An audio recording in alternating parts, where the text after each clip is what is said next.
Hey guys, it's Bryce, and today I'm going to be continuing the Climbing the Rating Ladder series. In this video, I'm going to be playing against players from the ratings of 300 to 400 on chess.com. So I'm going to go ahead and I'm going to start searching for a game. If I can, I'll be playing 3-minute games with 2-second increment, but I'm not sure what I'll be able to find since I'm just waiting for an open challenge to appear and then I have to accept it. If any of you guys know how to make a custom challenge for a certain rating range on chess.com, please leave that in the comment section down below, as I would really appreciate knowing how to do that. It would speed up the process of making these videos.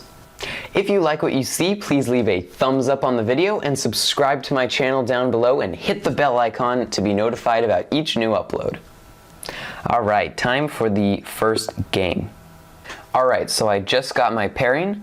We are playing against Sending the Boots. I'm going to go with the king pawn opening. This is a 356 rated player from Hungary, which is very interesting. I don't think I've ever played somebody from that country before. Just turn down this sound a little bit because it's a bit loud. All right. Good attacking of the center squares. Let's see, I could go for a check. Just going to plant my pawn right there. That is a drop pawn. There's nothing defending the e5 square, although I'm probably not going to be able to hang on to that pawn for very long since it's isolated. Yeah, and he's going for the attack with that. However, now I can take the pawn with the queen. This also defends the e5 square while also threatening to attack the queen if the knight moves anywhere.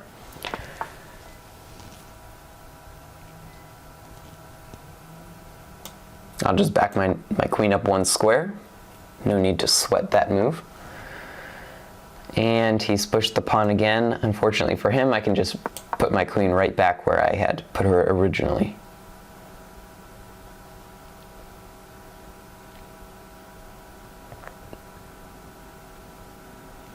Next few moves, I'm going to start developing my other pieces. But my opponent missed that my queen is on this diagonal. By moving the pawn to b6, that opens up queen takes a8.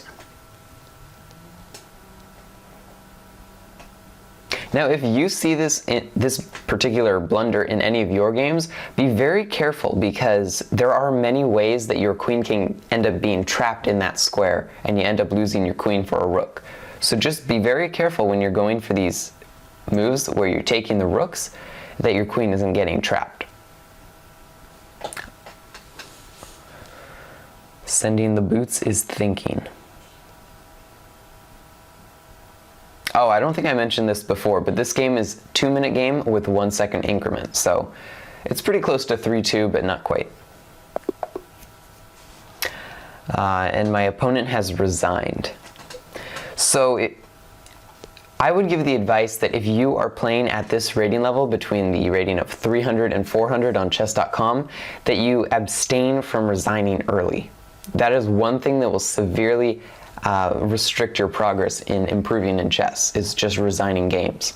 By playing through the games, you'll get more practice, and not only will you practice the beginnings of your games, but you'll also be practicing the middle game, and most importantly, the end game.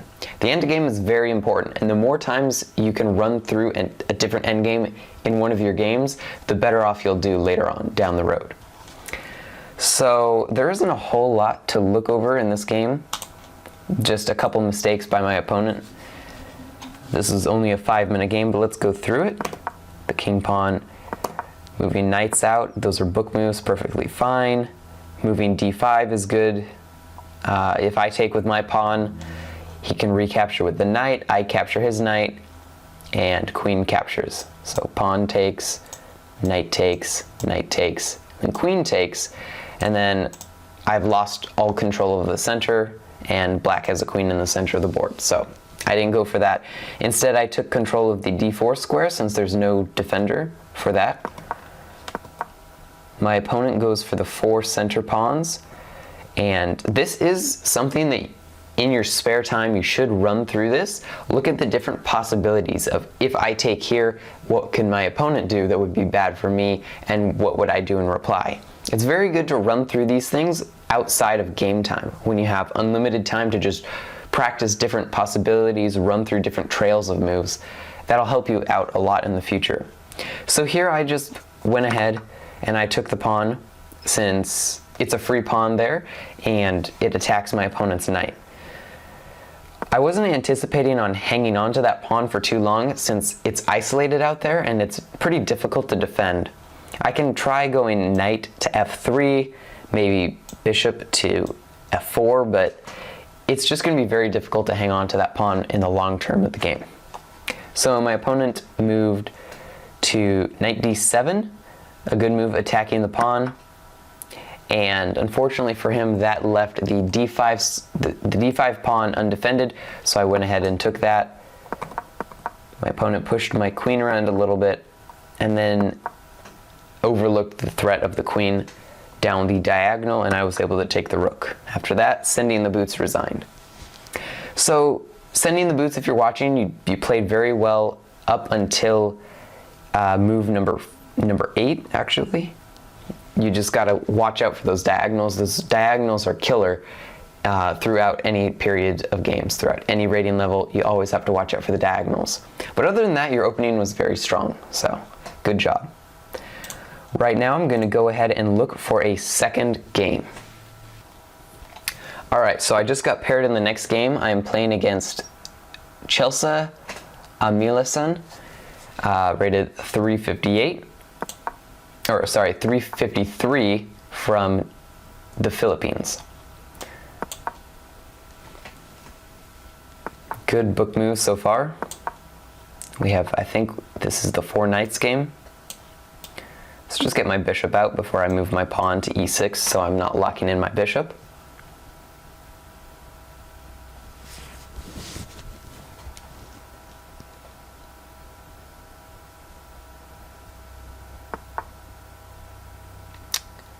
Okay, attacking the bishop. That's an alright move. Looking for some responses. I think I'll go here. Just hit the queen. I'm expecting my opponent to move to f3. In that case, I'll just drop my bishop back to h5 and my knight will defend the bishop.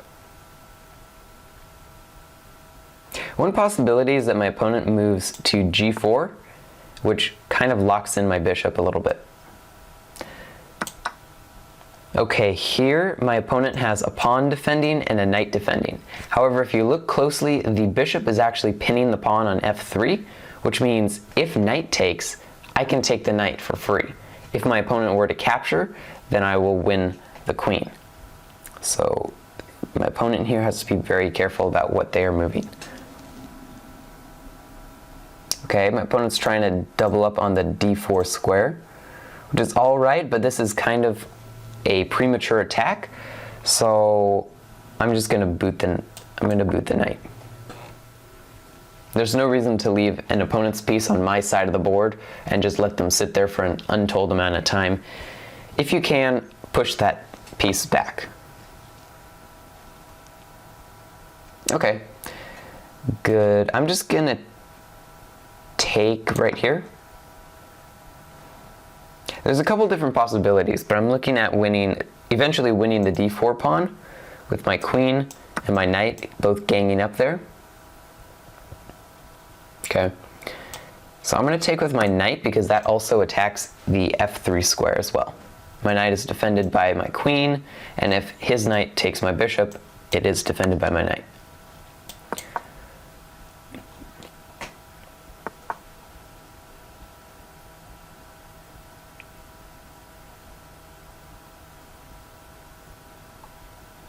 I'm looking at a discovered attack here on the queen.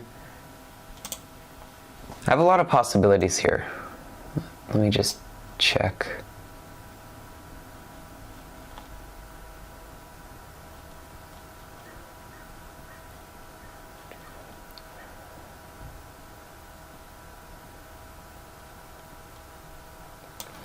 I'm going to go ahead and take with a knight because this is a check on the king, and I'm looking here to eventually win the queen.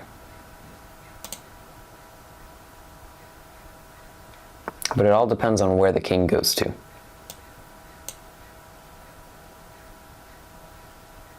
Okay.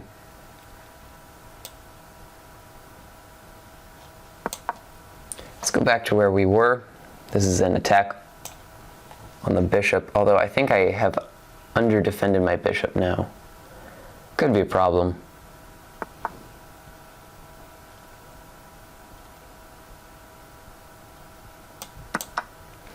Alright, there's a nice little fork right there, attacking both the queen and the rook. Looks like my opponent missed the queen there, so it's going to be difficult to come back from.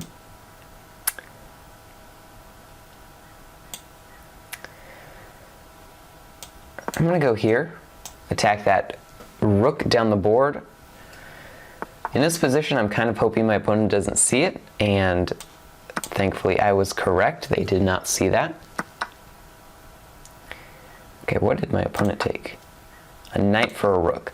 Okay, so this is simply just a bad trade.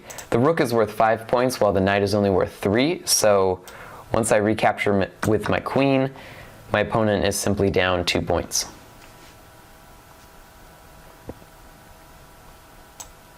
Knight takes bishop would probably be a very good move. Recapture that material without allowing me to retreat my bishop. Alright, so that is just an undefended piece. So I'm going to take that.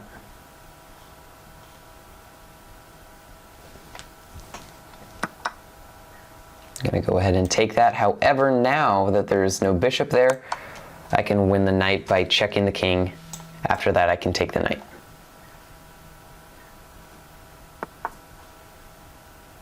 I can also win the bishop too. Now I have a choice. I'm going to go for this one just because it checks the king again, and my opponent is going to resign.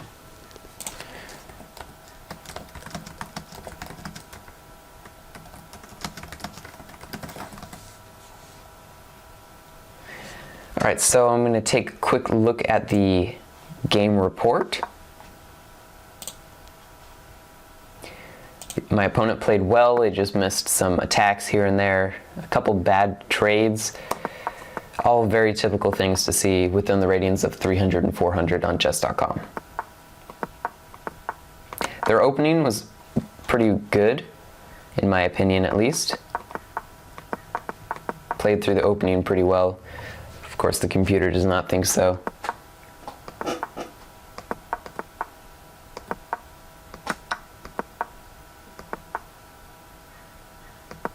Says I should have taken the pawn. I was looking at that, but I wasn't sure that would work out too well. Pawn takes. Then it says e6. Just the order is a little different. Nothing too bad.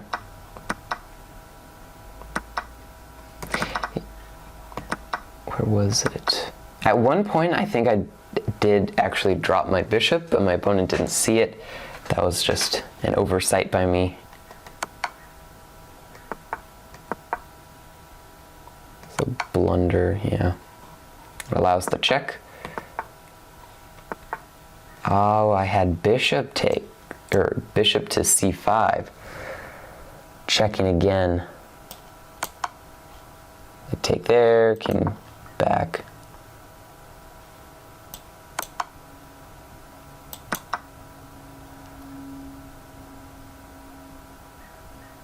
And I can win the queen. I see. So I made a couple inaccuracies, a couple blunders, a few mistakes. Unfortunately, that's typical for my rating level. I'll try to eventually get rid of those throughout my next games. Okay, queen there was a blunder just because it allowed the fork. And my opponent moved the rook. They saw that the rook was under attack, which is good for them. It's good that they saw that, but they did overlook that their queen was under attack as well. So, hitting the rook, my opponent somehow oversaw that. It's just a sneaky little move across the board, hard to see. And a bad trade, a drop piece, another drop piece, and my opponent resigns. But again, the opening was very good. Most of the moves were book moves, so good job to my opponent for that. And thanks for the game. So I'm gonna go and find another game. All right, so I just got my next pairing. We're playing against Chronos 98, rated 398 from Poland. So this is on the higher end of our spectrum today. Gonna develop my knight to attack the weak, or the hanging pawn right now in the center. They're gonna attack my pawn, so I'm gonna defend it with my knight. They're defending their piece. Let's get a bishop developed, eyeing the f2 square for later on in the game. Queen is moved out. I think I'll castle. I feel a little more comfortable when my king's in safety. Looking to play d6 and then bishop probably to g4. Okay, they're gonna take, I've seen this a lot at these lower rating levels. Opponents just aren't calculating the captures in the beginning of the game because that's just a lost 2 points. When you're trading a knight, which is worth 3 pawns for a single pawn, you're losing 2 pawns if I can capture your knight right after that with no compensation. Okay, I'm gonna take that just because I'm up material right now and I just kind of want to rub that in while I have the chance. So now best move there was to capture the knight. The knight was hanging, there's nothing defending. If you see hanging pieces, the best move is usually to take those. So since my opponent didn't capture, there's no reason why I shouldn't take another piece for that. Very good, very good. Okay, now I don't want to get my pieces forked. If the pawn moves to d4, it could get forked. So what I'm going to do is I'm just going to drop my bishop back. And then after that, I'll be moving my knight as well. A good attack on my rook. That's the spirit. However, I can defend that pretty simply by just blocking with a pawn. All right, they're going after my knight. I'm gonna put my knight right here because this gives me the potential of an attack on the queen. Nothing really dangerous though, it's just kind of a waiting move almost. But it does give my opponent the opportunity to move their queen to a square that's not safe, therefore I could capture.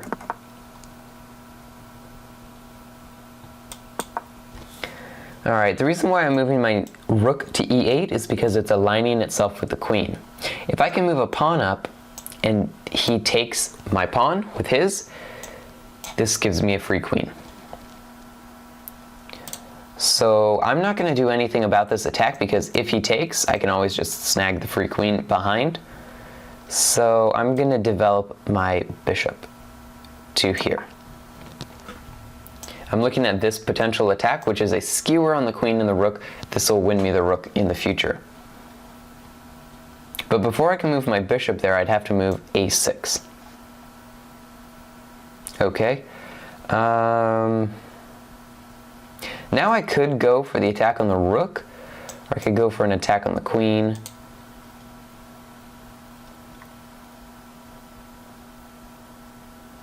I'm just going to go ahead and just snag a free pawn here. After takes, I can take with my rook. And that attacks the queen.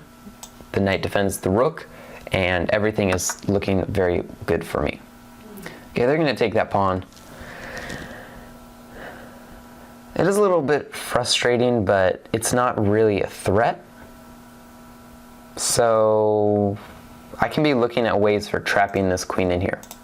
The rook is defended by my queen. The bishop and the pawns are defending each other right now, so those are all safe.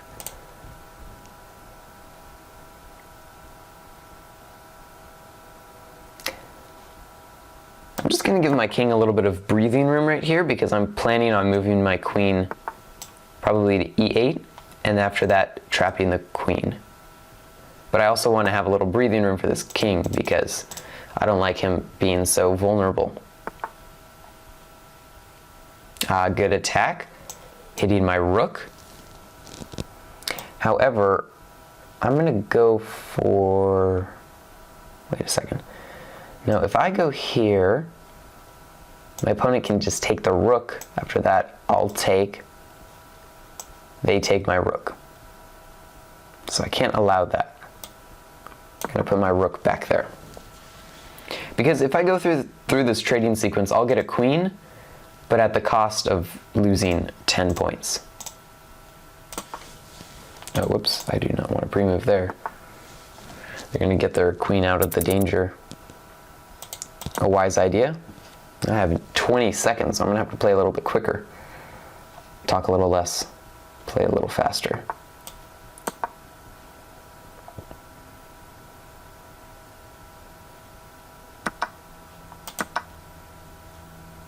Okay, that was just a poor trade, really. And that is a nice skewer, which should win me the rook. He's probably gonna take there. Oh, maybe not. What I'm gonna do is I'm gonna maneuver my rook here. This sets up the potential checkmate threat. If I can get my rook here before my opponent moves their 3 pawns, which are trapping in their king, I can get an easy win. So my opponent resigned, and the reason why I don't really like this is because there's no forced checkmate. All my opponent has to do is move pawn to h3, which would be the best move in my opinion. That way, if I get my rook up here, he can just trade off rooks. I can check again with my second rook, and he can escape to h2, and he's doing pretty well. So again, opponent resigns early. That's something I'm seeing a lot at these lower rating levels, and if you are within this rating level, or this rating range, be sure not to resign early. I would recommend play every single game all the way to the end. Because at this level, your opponents are going to be making frequent mistakes where they're going to be dropping pieces, they're going to be making poor trades, they're going to be missing a checkmate, and you can finish the game off real quick. So there's always an opportunity for a comeback. Overall, that was a pretty good game by my opponent. If you are in this rating level, I would highly recommend that you play every single game all the way to the end rather than resigning early. As my opponent did in this game, they resigned in a position that is losing, but it's not a lost position. I'd recommend that if you're in the rating of 300 to 400 on chess.com, play through all of your games to checkmate, even if you're losing. That is going to be the best way to gain experience, which is very valuable as you're going to be progressing up the rating ladder on chess.com. So other than that, just be very careful about your pieces. Before you move a piece somewhere, in your mind, visualize where that piece is going to be, visualize that square that it ends up on, and check if it's defended. If it is defended, then look for opponents that are your opponent's pieces that are attacking that square, and then make sure that you have enough defenders to place your piece there without losing it through a trading process between your opponent's pieces and your pieces. So thank you so much for watching this video. If you enjoyed, please leave a thumbs up on the video. Subscribe to my YouTube channel down below by hitting the bell icon to be notified about each new upload. Also, if you want to use some of the gear that I use, like my computer, my camera I'm using, my lighting, I have affiliate links down in the description of the video. If you click on those, you can purchase the items off of Amazon that I use, and that will provide a small kickback to me at no extra cost to you. So if you want to support my channel, that is a great way to do so, while also preparing yourself to make some awesome videos, just like this one. So take care, see you later, and goodbye.